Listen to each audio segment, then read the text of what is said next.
back. You're watching the news tonight. Well, the Indian selector announced the squad for the New Zealand ODI series starting on the 28th of November. As per their request, the Indian skipper MS Dhoni and his deputy Virendra Sehwag have been rested for the ODI series. In their absence, the left-hander Gautam Gambhir will lead the side. India is scheduled to play 5 ODIs against the Kiwis. Both the teams would utilize their series for the preparation for the World Cup starting in the Indian subcontinent on the 19th of February in 2011. And on to some update today. The India's new ball duo of Sreesanth and Ishant Sharma blew away New Zealand top order on the opening day and the third and the final test match at the VCA Stadium at Nagpur. Ishant Sharma and Sreesanth picked up 2 wickets apiece as New Zealand lost the top half of their batting order after electing to bat. Sreesanth had picked up 2 wickets earlier in the afternoon when he saw off openers Guptill and McIntosh, while Ishant Sharma joined the party, trapping Ross Taylor in front of the stumps to damage New Zealand's top order. And on to some news from the Asian Games. Well, India advanced to the semi-finals of the hockey tournament, and this was after a 3-2 win over their greatest rivals Pakistan in a Pool B encounter. It was the 3rd successive win for India over in Pakistan in just 2010 after their 4-0 win at the World Cup in March and a 7-4 thrashing at last month's Commonwealth Games at Delhi. And it was a fantastic result for India and for Sania Mirza at the Games. Sania is now through to the semi-finals of the women's singles tennis event. The current world number 166 and unseeded at the Asian Games, Sania upset second seed and world number 58 Tamarin Tanasugan 6-2 to 6-3 to storm into the semi-finals. Sania, who won a silver in the last edition at Doha, will play 3rd seed and world number 69 Agul Amen Muradova of Uzbekistan in the semis next. Meanwhile, NDTV's Suprita Das caught up with Saina Nehwal just before her departure from China. The world number 3 lost a quarter-final match in the dramatic fashion and looked heartbroken.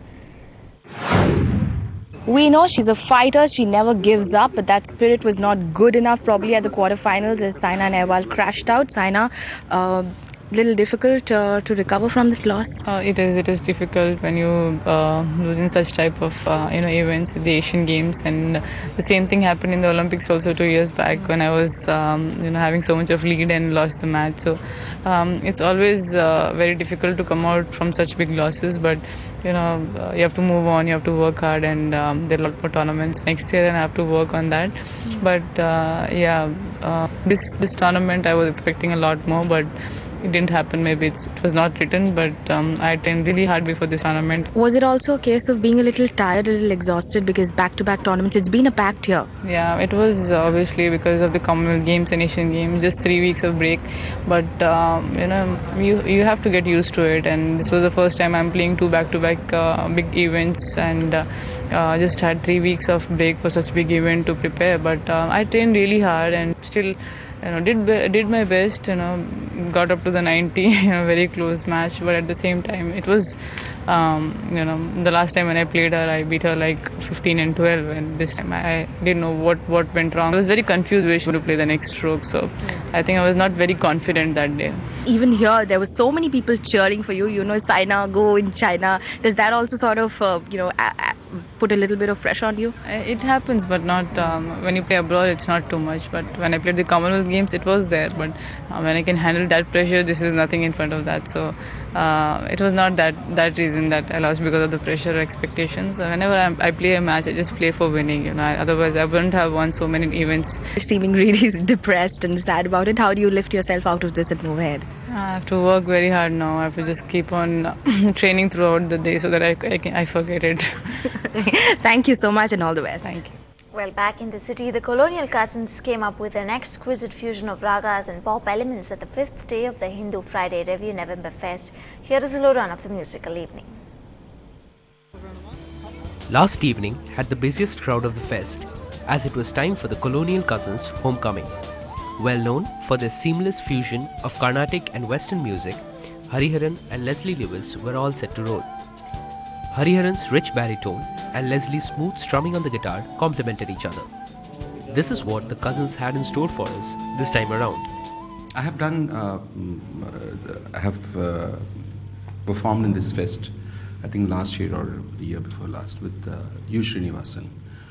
Amazing crowd, very knowledgeable crowd and very musical crowd, and looking forward to meeting them again.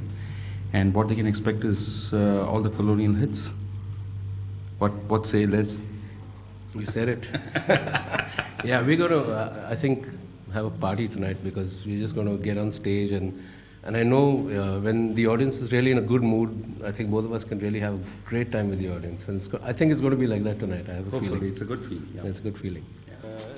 Soon after, the cousins weaved their magic with Hariharan's mastery of the ragas and Leslie's chipping in with the delightful pop element. With the flute and the drums working in tandem, it was a music fest in the truest sense of the word. It was another evening where the crowd was left wanting for more. The colonial cousins rocked the house as promised and made the homecoming quite worth it.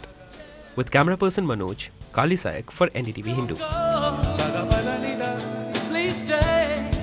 I promise you I'll change my ways. Please stay.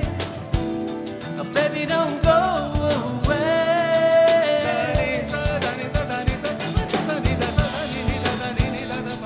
Don't go. And finally, mall visitors at Chennai City Centre were left in awe as the Mamboza boys from Africa showcased their acrobatic skills. Our reporter Chandy Thomas couldn't really flex it himself, but he managed to get this for us. The last thing you would expect while you're shopping in a mall is to see an African guy almost on fire. Presenting the Mamboza boys.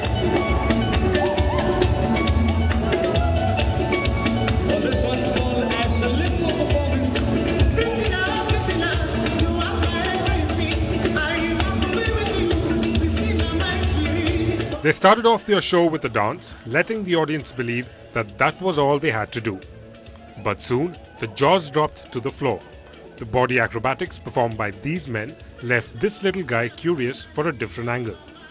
And when the vertical pole came into the scene, well, this kid wasn't the only one who was in absolute shock. Looks like the limbo is something I can attempt?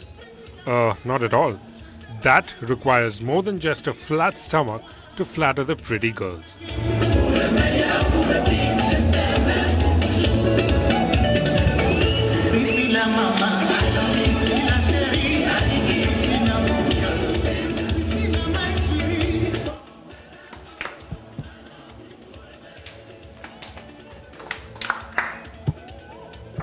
Okay, so there it is, the guys doing the Mombasa dance, and you guys can enjoy that too at the Chennai City Centre in the next few days as well. This is Chandy Thomas for NDTV Hindu. Well, Chandy, they clearly learned some contra dancing. Well, that's all from me at the moment. I'll see you again at 10. Thanks for watching.